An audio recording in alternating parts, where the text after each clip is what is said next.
Namaskar, everybody. I am very happy to be with this group tonight and talk to you about Manusmriti. This is a subject which people usually either very passionately oppose, and there are some people who are usually called traditionalists who strongly support it. Now, we know that in our times, almost everybody, and particularly the politicians, are constantly swearing on the modern constitution of India. And everybody says that today we live by the constitution which was declared in 1950. And there is almost an unstated meaning that there was no constitution in India before 1950. That everybody in India lived by some very confused and some very outdated idea for these thousands of years. And the Constitution was given to us in modern times. Now, it is exactly this kind of thinking that I want to address to.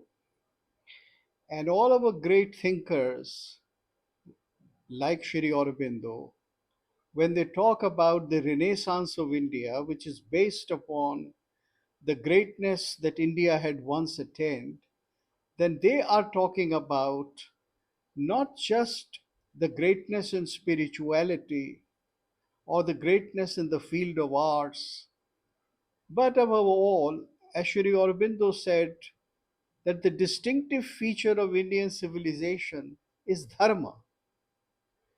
And dharma is defined in the text called Smritis or the Dharma Shastras. And these Dharma Shastras were exactly what we call the Constitution today. Now, this was like uh, approaching the subject. Regarding Manusmriti, the very first thing that I wish to say is that we think not just of Manusmriti as a whole, we just think of one single aspect of Manusmriti, which is the Varna or the Varna Jati system, or which we in English we call the caste system.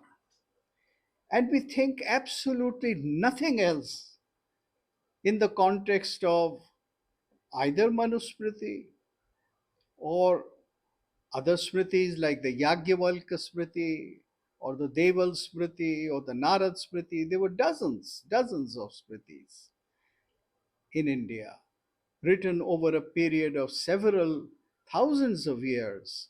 And before the Smritis, there was a collection of texts called the Griha Sutras, which are the earliest version of the moral principles by which a civilization should thrive. So, Manusmriti is not just about the caste system. The present discourse, unfortunately, thinks that the ancient system was nothing but the caste hierarchy. This is the image which was given to us by the uh, Britishers, by our colonial rulers, and we have not as yet come out of it.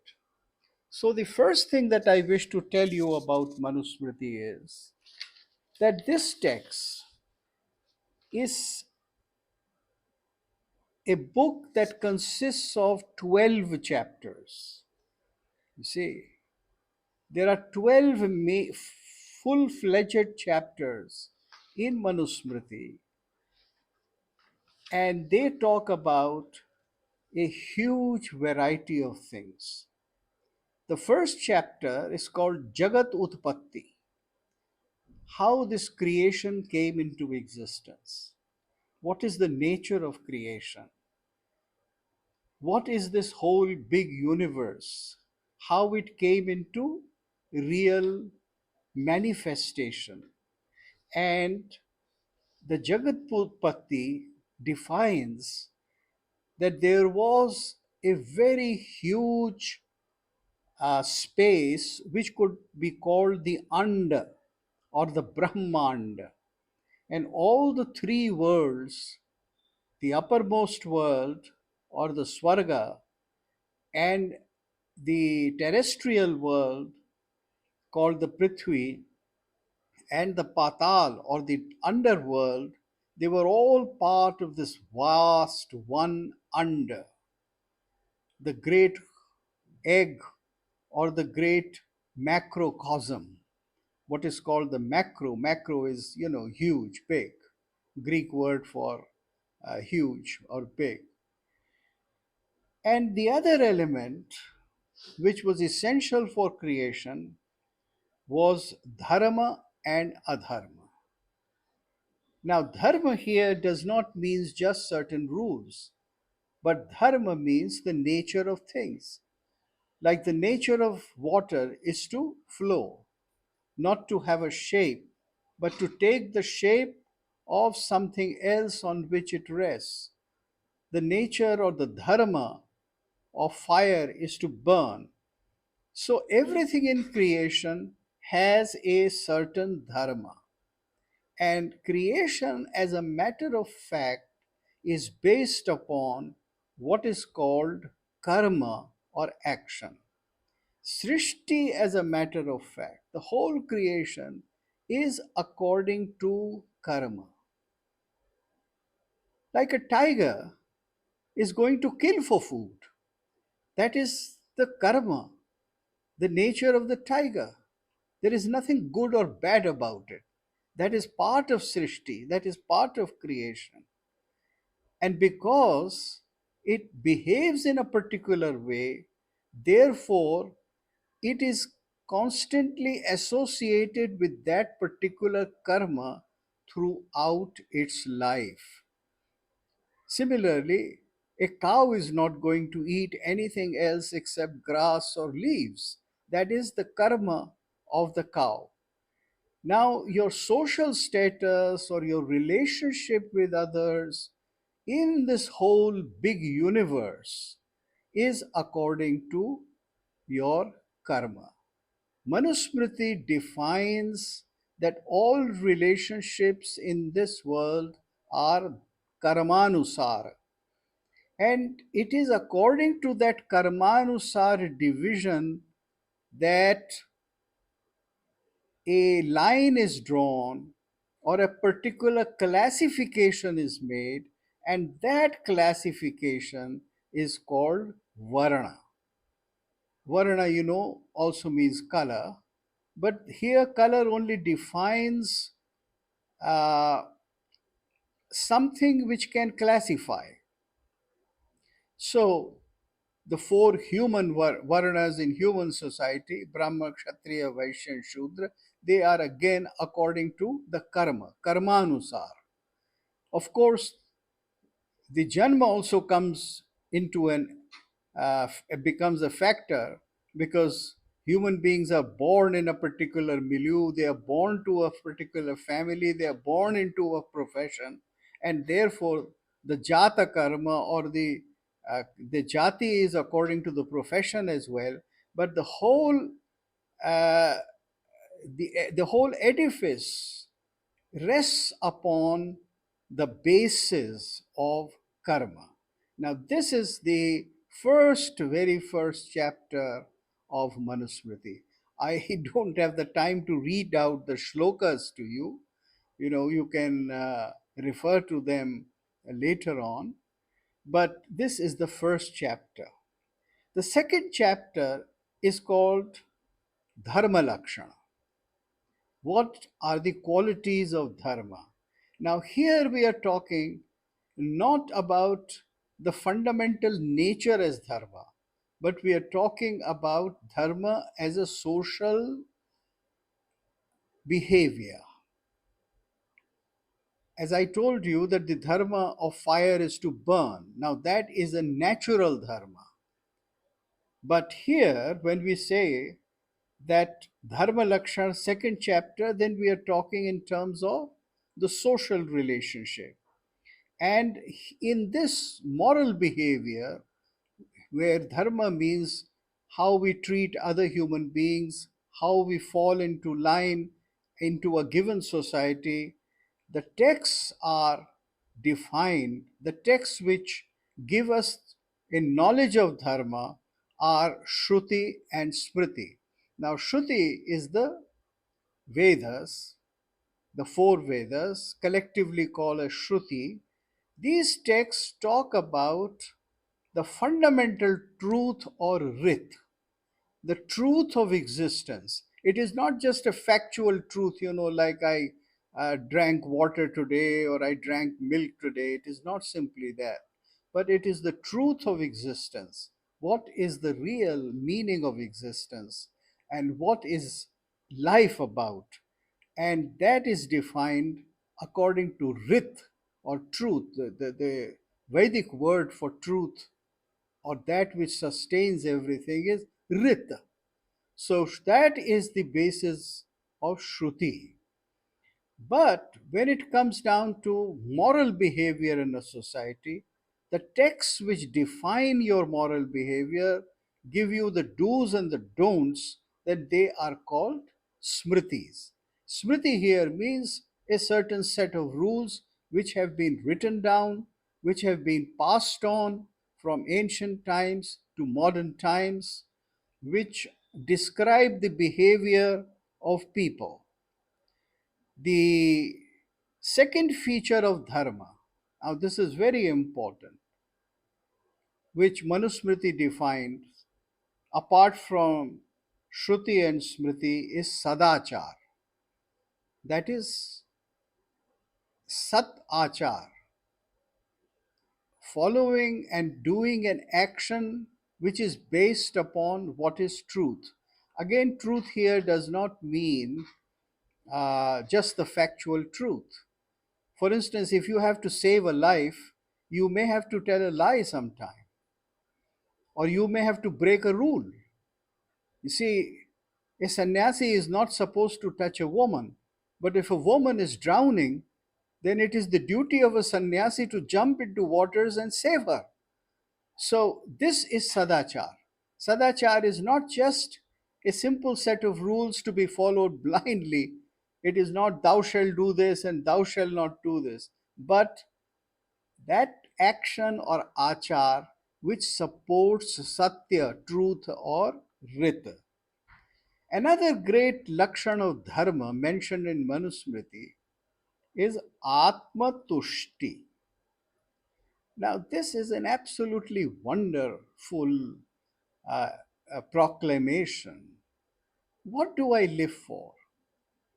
If I don't live for my deep satisfaction of existence, my existence is useless. So, Atma Santushti or Atma Tushti, which here does not mean that I should become indulgent or that I should force myself upon others or that my evil wishes should be satisfied at the expense of others. No, this is a very different notion, that I am fulfilled, that there is an inner fulfillment, tushti. It's something which is a little, or as a matter of fact, entirely in consonance or similar to what the Greeks called eudaimonia, or continuous happiness based upon right action. That if you perform right action in life, then you will live in a state of uninterrupted happiness, provided you have performed the right action. So, Atma Santushti is very important. And then, one of the most essential dharma is teaching and learning. You see, dharma lakshan means that unless you learn and unless you teach, there is no fulfillment of dharma. So, this is the second chapter. Now, obviously, I'm kind of rushing through because I have to tell you about 12 chapters. So every detail and every possible ramifications as was practiced in the ancient society, I cannot give you, but some of the main features of each chapters I'm giving you.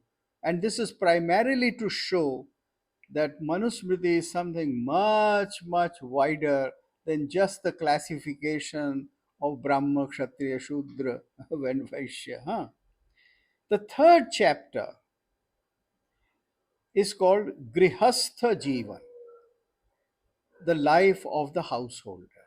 Now, let me pause for a minute and tell you here, pause from the description of the classification, and let me tell you here that ancient life was defined by four great aims or purusharthas: dharma, artha, kama, and moksha. These were the four great aims of life. What do you live for? You live for atmasantushti or self satisfaction, but how does this come about? It comes through practice of dharma, practice of uh, artha or earning a living, creating wealth, then kama, satisfying your legitimate desires, all kinds of desires, from most physical to the most spiritual. And when all these three are in a very harmonious relationship, there is what is called moksha, or there is the true freedom from suffering. That is the concept of ancient four purusharthas. And just as there were four purusharthas and four varnas of Brahma, Kshatriya, Vaishya, and Shudra, similarly there were four ashramas. It was taken for granted that everybody's life, no matter rich or poor, high or low, it is governed by four biological stages.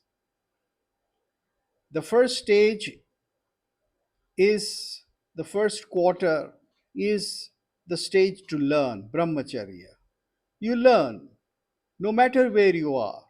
It is not just going to college or going to a higher institute. Even if you are poor, then you learn from your family, you learn from your father, your mother. So that is brahmacharya, the first quarter. And the second is having marriage, having a household, creating a family, raising progeny, making them into dharmic children, good citizens. This is the second stage of life. And the third, when you withdraw, when you become contemplative, when you give up control over almost everything which you have for all these years called your own. And the fourth was sannyasa, or giving up every relationship to concentrate upon nothing else except the divine. So, in the fourth stage, the only target or the only concentration should be on the divine. And of course, very few people are capable of coming to this fourth stage. But for the most of us, the first and the second are absolutely essential. And the third, which is a contemplative, is good if you can have it. So, the four stages of life are something which have to be honored. In ancient society, it was taken for granted that if you are a householder, if you are a bread earner, if you are raising your family, then you are going to provide not just for your wife and children, you're going to provide for those who are seeking education. So you're going to support the education system of the country or of your region or of your city or town. You're going to contribute. You're going to contribute to all kinds of people who depend upon financial support. Not only the king was supposed to do it for out of the revenue, but every citizen was supposed to do it. So This was the duty of the grihastha. And the grihastha would also sustain the vanaprastha, the man who had retreated, the family which had retreated into the forest. And of course, the grihastha would sustain the sannyasi.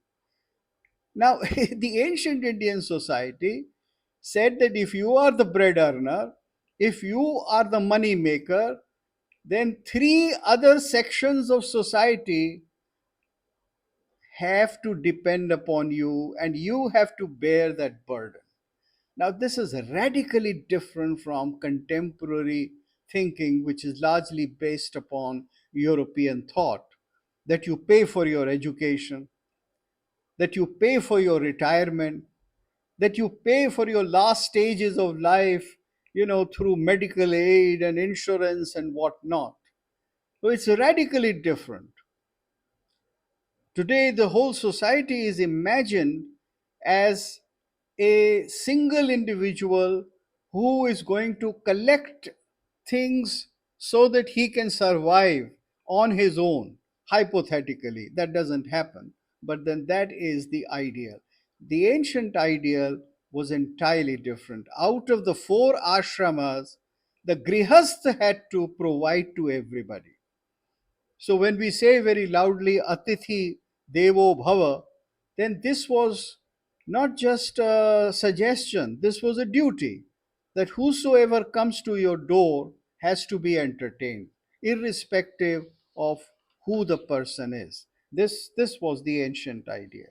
Now, this is the third chapter, the Grihastha Jivan, or the life of the householder, describes that you have to uh, enter into marriage.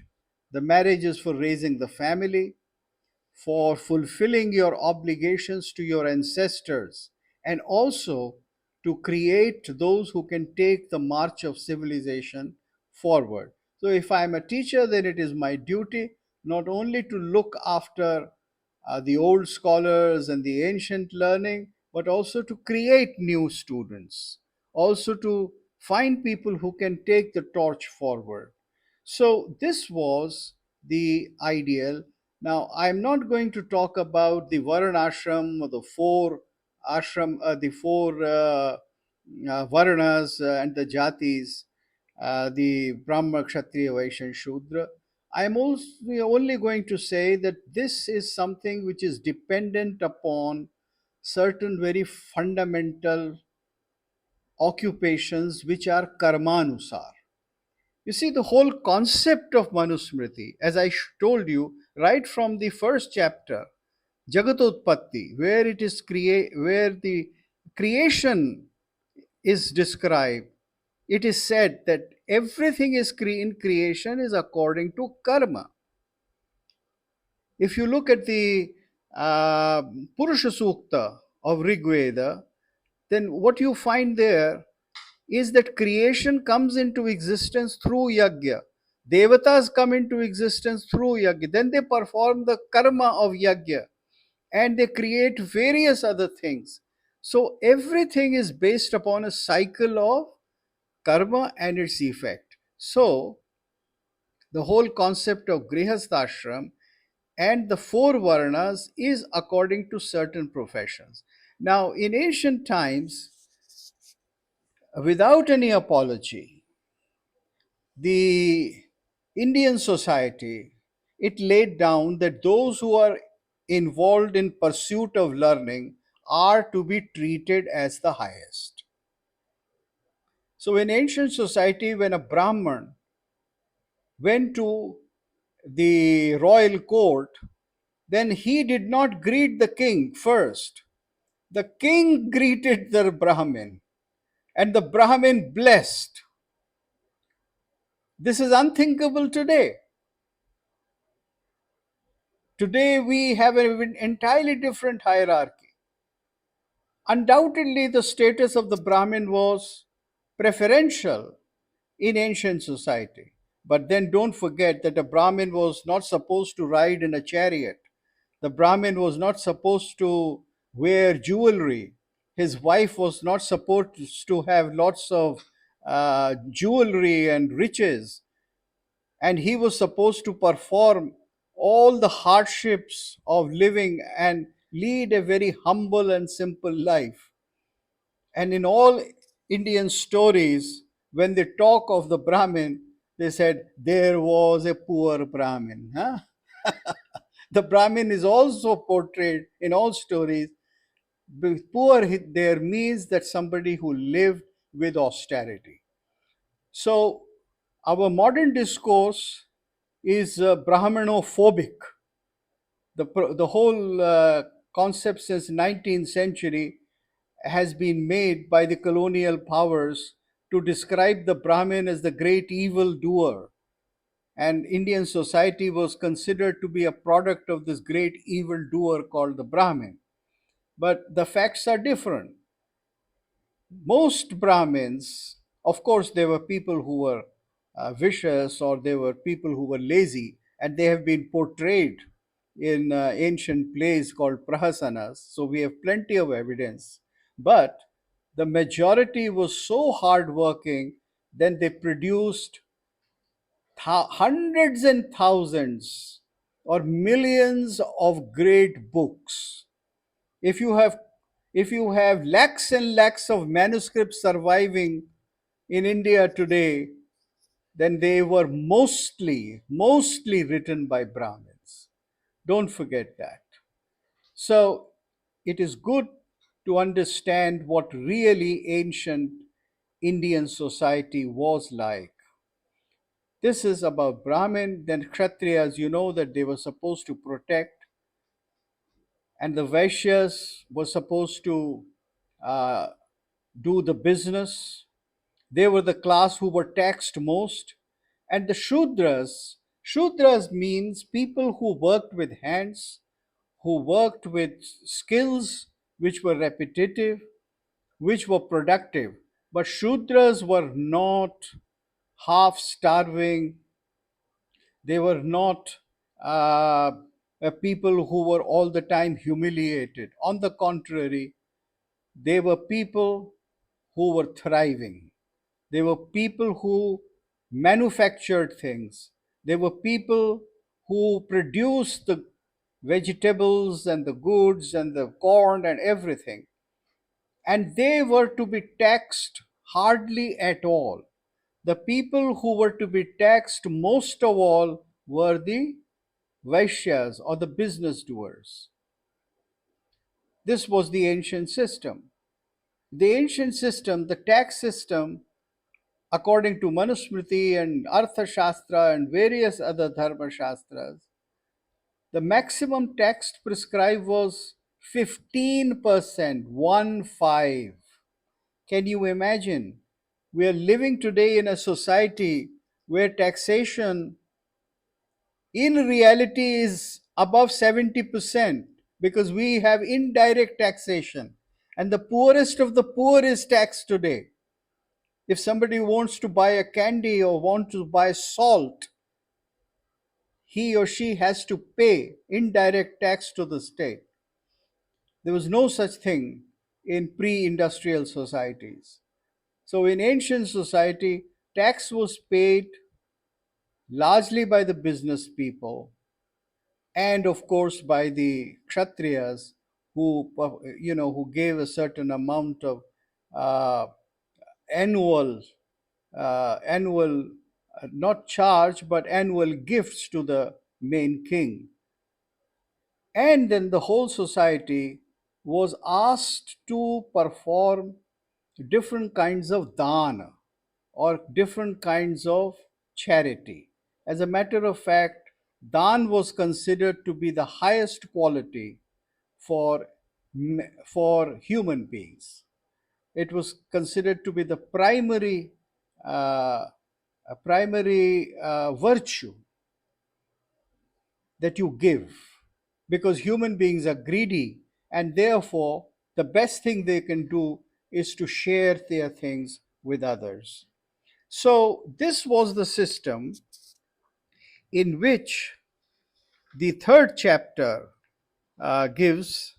Now, I don't have time to talk about the various kinds of marriages which existed in ancient times. You see, we had different kinds of societal relationships. We think of only one kind of marriage existed, which is the Hindu standard marriage described in the 1954 Hindu Code Bill called the Brahma Viva. But this was not. There were seven other kinds of marriage. I don't have time to talk about it. There are a couple videos of mine on my YouTube channel where I have described the eight kinds of marriages, where there were marriages in between different sections of societies also. And there were marriages of very different kinds.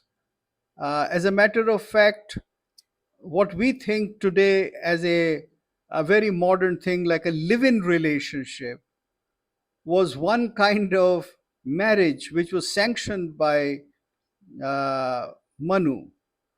That is, if a woman found her husband to be unacceptable and if she walked out on him, then she could go and live with another man and be called Punarbhu. This was the status of the woman called Punarbhu, and she would live in the house with the legally wedded wife, and she would be treated like another wife. So, if you go into the complexity of social relationships as described in Manusmriti, you find a society which has great qualities of acceptance and variety. I just gave one example.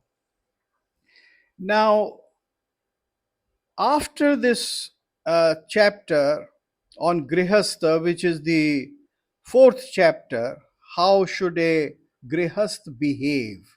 What should be the normal behavior? And that includes all kinds of behaviors, how you behave to your neighbors, towards the king, towards foreigners, and various other aspects are given.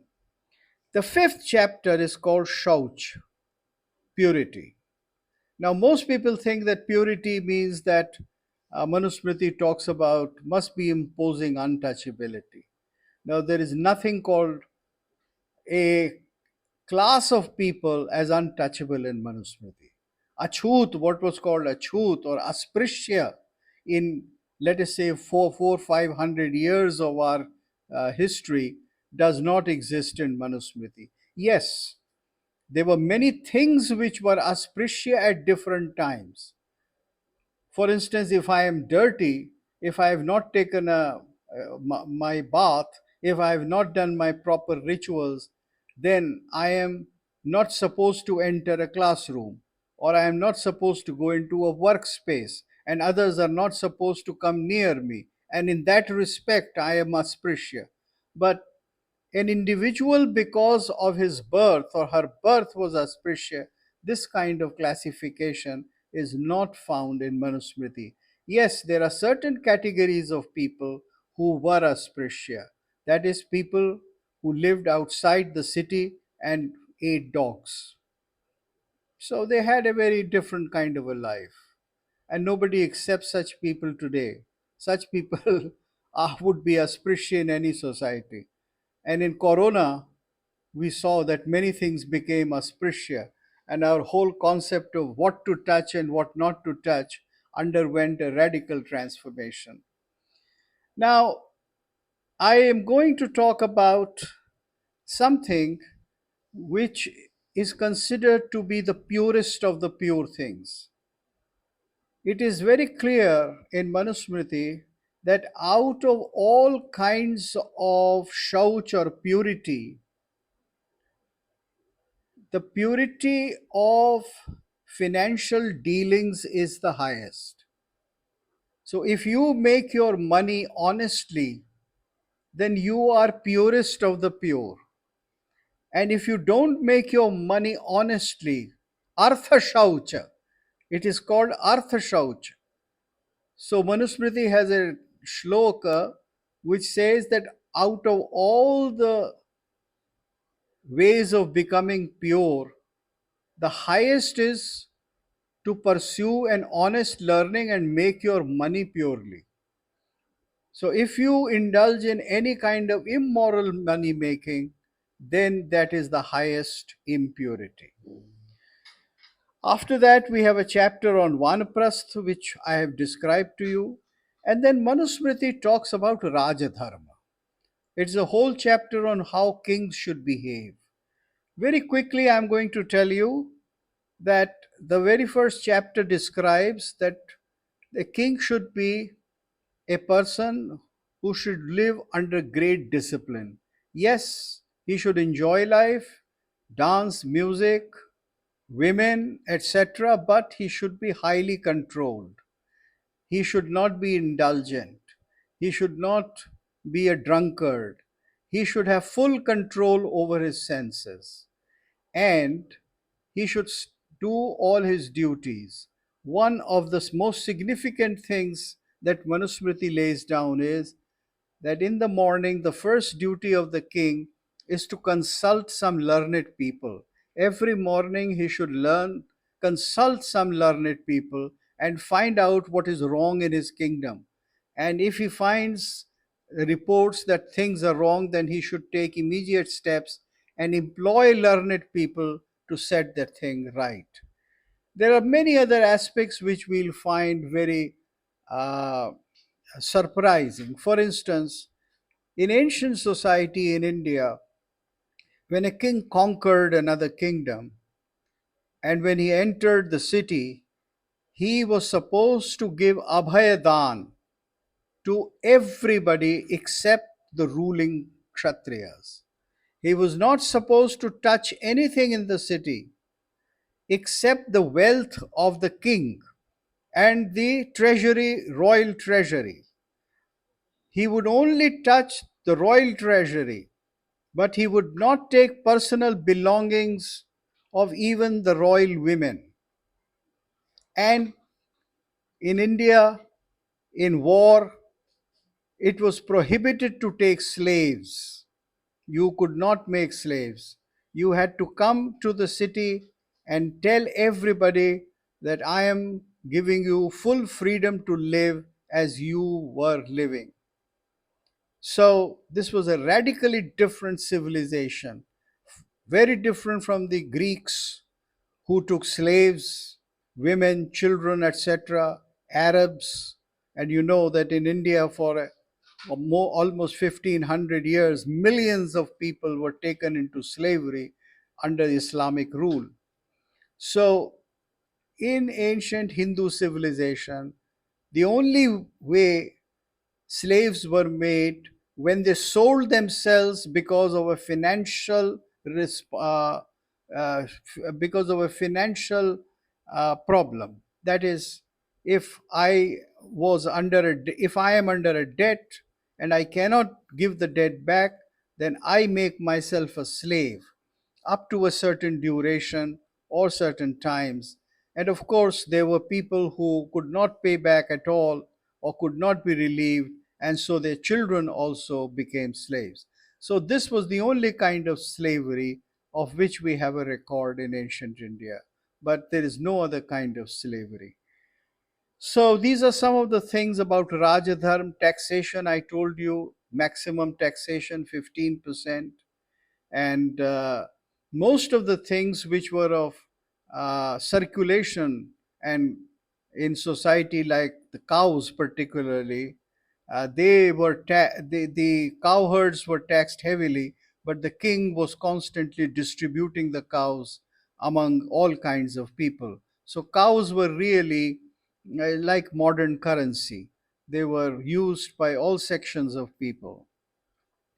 There is a full section on dispensation of justice. In ancient India, the word for litigation was vyavahar. And we have a very, very complicated system of litigation. As a matter of fact, the European and the British system has taken many things from the Indian system, just as it has taken from the Greek and the Roman law. a lot of uh, jurisprudence. Similarly, it has taken from the Indian system of Vyavahar. I'll mention only one salient feature of the legal system in ancient times. The rules of evidence were very strict, and giving false evidence was heavily punishable, either by social ostracization or by uh, punishment, fines, or sending people out of the town, and social pressure.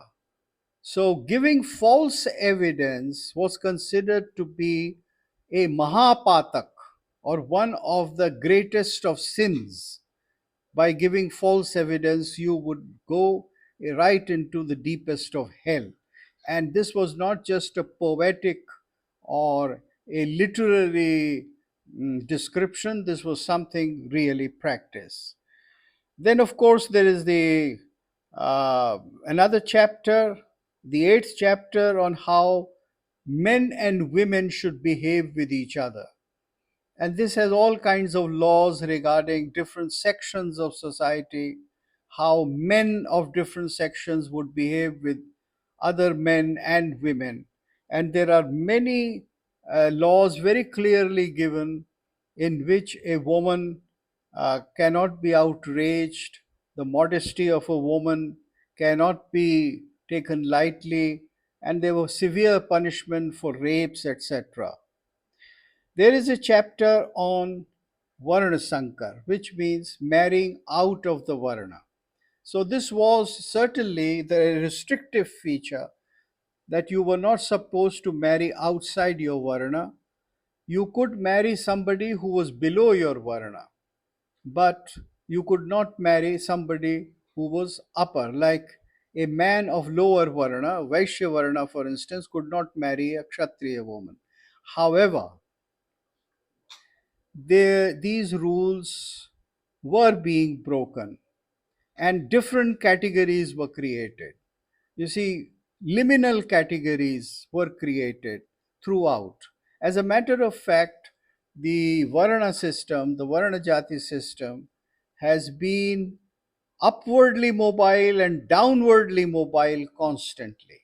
If you study the history of different varnas, or you can call it caste, or rather we call it caste these days, then you would find upward mobility. Shudras becoming kings. There are examples of so many Shudras who became king, or who underwent upward mobility. Shivaji himself came from semi Shudra class. His ancestors belonged to the peasant, or the Shudra Varna. But then they took to arms and they slowly went up, and Shivaji became he became a great ruler, or a Chhatrapati. So there are examples of all this in history, and not just examples out of Puranic or mythological stories, but if you look at the study of the Varna system, then throughout India you would find that Varnas were going up. For instance, I give you a very simple example. In Bengalis, you have Dash Gupto. So Gupta is supposed to be Vaishya, but Das is supposed to be Shudra Varna. Now you have Dash Gupto. What does that mean? That people from the lower class went up to the hierarchy, and they made another hierarchy. So there are dozens of examples. The third last chapter, which is the 10th chapter, is on acharana, that is, social conduct. A man is defined above all by the conduct that he has maintained throughout his life. So, acharana is the summum bonum of dharma, of all rules, and acharana is to be followed in the best of manner. The 11th chapter is about Shubh and Ashubh. What is that leads to a good life, and what is it that leads to a bad life? And the final chapter, 12th chapter, is about caring for the self. Now, self or Atma here does not mean the individual, small individual personality. It means Atma, the divine self, the divinity within oneself. So, Atma Tushti, which was earlier defined as part of creation in the first chapter, is the ideal also in the last chapter. In other words, awareness of the divine, bringing the divine within yourself, understanding things in terms of divinity, is the highest ideal of life. And this is the chapter on which Manusmriti ends. Now, I would be very happy if some people could ask me questions and I could give answers, and perhaps that would make some things more specific to you. You would have your questions, and that way I'll be able to have a better interaction. So, if there's somebody who's going to manage this, or otherwise, please raise your hand, and I will and ask your question, and I will try my best to give you a satisfactory answer. Yes, definitely, sir. Thank you so much. Yes, Uh, we'll definitely open the session to the audience, but before yes, that, on behalf of all the participants, I would like to thank you for this enlightening session, and we are truly grateful